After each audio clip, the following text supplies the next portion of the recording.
என் குருநாதர் எழுத்து சித்தர் பாலகுமாரன் சார் அவர்களை மனதார பிரார்த்தனை செய்துவிட்டு உங்களுடன் பேசத் தொடங்குகிறேன். நான் உங்கள் ராம்ஜி. பெங்களூர்லேருந்து ஒரு அம்மா ஃபோன் பண்ணாங்க. அந்த அம்மா என் பையனுக்கு படிப்பே சரியாக வரமாட்டேங்குதுங்க, அதுக்கு என்னங்க செய்யணும் அப்படின்னாங்க. படிப்பு சரியாக வரலன்னா படிக்கணுங்க அப்படின்னு நான் சொன்னேன். அந்த அம்மா கேன்னு சிரித்தாங்க. அவங்களுக்கு இல்லைங்க பரிகாரம் அப்படின்னாங்க. அதுக்கு உண்டான பரிகாரத்தை நான் சொன்னேங்கிறது ஒரு பக்கம் இருந்தாலும் அவங்க சொன்ன விஷயங்கள் ரொம்ப வேதனையாக இருந்தது. அந்த பையனுடைய எதிர்காலத்தை பற்றி அதை நான் அவங்ககிட்ட சொல்லலை. என்னன்னாக்கா அந்த பையன் காலையில் 12 மணிக்கு தான் எழுந்திருப்பான். நான் என்ன சொன்னேன், காலையில் சூரிய உதயத்தில் அவன் எழுந்திருக்கணுங்க.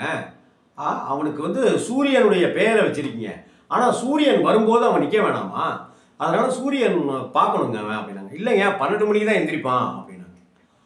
12 மணிக்கு தான் எந்திரிப்பானா? சரி, எப்போங்க படிப்பான் அப்படின்னாங்க.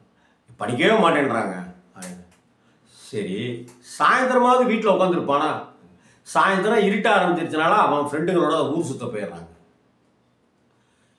இல்லை என்னன்னு புரியலங்க. காலையில் 12 மணி வரைக்கும் ஒருத்தன் மதியானம் 12 மணி வரைக்கும் தூங்கிட்டு இருக்கிறானாக்கா அப்போ ஏன் தூங்க விட்றீங்க? காலையில் எழுப்புங்க அப்படின்னு சொன்னேன். அவன் எந்திரிக்கவே மாட்டேன்றானுங்களே, நாங்கள்லாம் எழுப்பி 1 மணி நேரம் கழிச்சு தான் எந்திரிக்கிறான் அப்படின்னாங்க. அதாவது நீங்கள் 11 மணிக்கு எழுப்புறீங்கனாக்கா 12 மணிக்கு எந்திரிக்கிறானா? ஆமாம் அப்படின்னாங்க. அப்போ 6 மணிக்கு எந்திரிக்காங்க. 6 மணிக்கு எந்திரிச்சாக்கா கண்ணா பண்ணான்னு எங்களெல்லாம் திட்டி விட்டுட்டு சண்டை போட்டு அந்த நாளையே நாசமாக்கிடுறான் அப்படின்னாங்க. முதல்ல உங்களுக்கு நான் ஒரு விஷயம் இந்த நான் பேச வந்ததுக்கு காரணமே என்ன அப்படின்னு சொன்னாக்கா, ஒரு குடும்பத்தில் யார் இருந்தாலும் சரி, அது ஆணாக இருந்தாலும் சரி பெண்ணாக இருந்தாலும் சரி, வயசில் மூத்தவங்களாக இருந்தாலும் சரி சின்னவங்களாக இருந்தாலும் சரி, படிக்கிறவங்களாக இருந்தாலும் சரி, ஸ்கூல் படிக்கிறவங்களாக இருந்தாலும் சரி, காலேஜ் படிக்கிறவங்களாக இருந்தாலும் சரி, ஒரு வீட்டில் பெண்ணாக இருந்தாலும் சரி ஆணாக இருந்தாலும் சரி, வேலைக்கு போகிறவங்களாக இருந்தாலும் சரி வேலைக்கு போகாதவங்களாக இருந்தாலும் சரி, எந்த ஒரு வீட்டில் காலையில் சூரிய உதயம் ஆகுகிற அந்த தருணத்தில் வீட்டில் எல்லாரும் விழித்திருக்கிறார்களோ அந்த வீடு தான் சுபிக்ஷம் அடையும். அந்த வீட்டில் ஒருத்தர் அப்படி இருந்தாலும் கூட அந்த வீட்டில் தரித்திரம் தான் மேலோங்கும். கடன், கடன் மேல் கடன், கடனை அடைக்க கடன் அப்படின்னு தான் வாழ்க்கை இருக்கும். இதில் எந்த மாற்றமும் இல்லை. திருடனாய் பார்த்து திருந்தாவிட்டால் திருட்டை ஒழிக்க முடியாது, எம்ஜிஆரோட பாட்டு. அது மாதிரி தான் நாமளா புரிஞ்சுக்கிட்டு நாமளா தெரிஞ்சுக்கிட்டு நாமளா தெளிஞ்சுக்கிட்டு தான் இந்த வாழ்க்கையை வாழணும். நம்ம தெளிஞ்சு எப்போ புத்தி தெரிஞ்சு எப்போ நமக்கெல்லாம் புரிஞ்சு அதுக்குள்ளார நமக்கு வயசாயிடும். வயசான காலத்தில் நைட்டெல்லாம் தூக்கம் வராது, பகலில் தான் தூக்கம். அதனால் நாம் 4 பேர் சொல்கிறத கேட்டு நடந்துக்கணும். எந்த ஒரு வீட்லையும் காலையில் எழுந்திரிச்சு அந்த கதவு திறந்து சூரிய உதயம் நடக்கும்போது விழிச்சிருக்கும். சூரிய உதயம் நடக்கும்போது சூரியனுடைய வெளிச்சம் வீட்டுக்குள்ளார படணும். வீட்டுக்குள் படாத சூரிய வெளிச்சம் இல்லை, படலை அப்படின்னா சுபிக்ஷம் இல்லை, நிறைவு இல்லை, நல்ல அதிர்வுகள் வராது. அதுக்கப்புறம் நீங்கள் எத்தனை சாம்பிராணி போட்டாலும் வராது. நீங்கள் எப்போம்மா விளக்கேற்றுவீங்க அப்படின்னு சொல்லி கேட்டேன். நான் காலையில் 10 மணிக்கு விளக்கேற்றுவேன் அப்படின்னு சொன்னார். காலையில் 10 மணிக்கு விளக்கேற்றும் போது ஒரு வீட்டில் நல்லா கற்பனை பண்ணி பாருங்கள், ஒரு வீட்டில் 10 மணிக்கு விளக்கேற்றுறாங்க, அதுவே தப்பு. சரி, 10 மணிக்கு விளக்கேற்றுறாங்க. ஆனால் அந்த வீட்லேயே ஒரு பையன் தூங்கிட்டு இருக்கான்.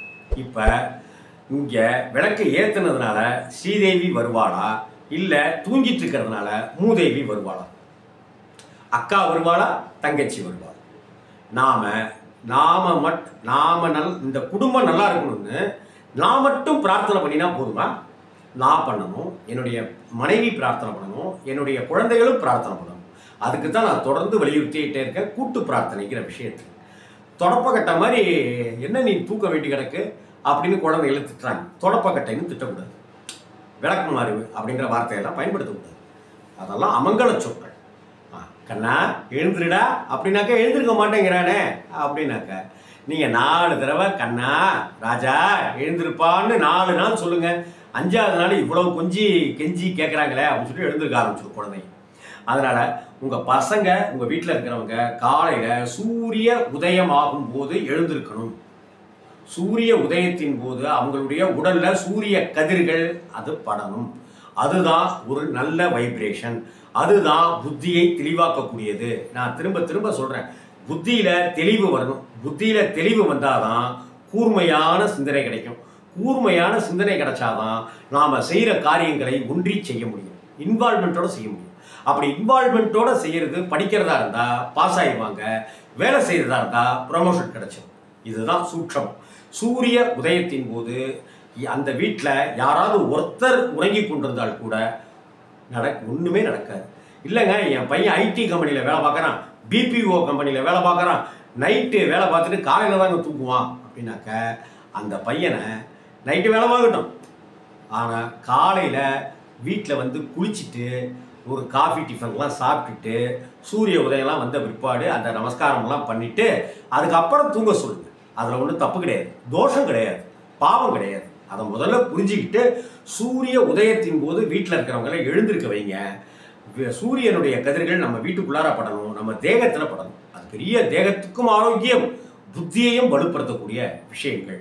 அதுதான் அந்த வீடு தான் சுபிட்சம் அடையும், பணம் தங்கும். பணம் தங்கலை பணம் தங்கலை பணம் தங்கலைனாக்க ஒருத்தன் தூங்கலைன்னு சொல்லி தூங்கிட்டே இருக்கானே, அப்படி தூங்கிட்டே இருந்தால் பணம் எப்படி தங்கும்? ஓடி போயிடும், காணாமல் போயிடும். அதனால் ஐஸ்வர்ய கடாட்சம் உங்கள் வீட்டில் நிரந்தரமாக இருக்கணும்னா காலையில் யாரும் வீட்டில் தூங்கக்கூடாது. வணக்கம்.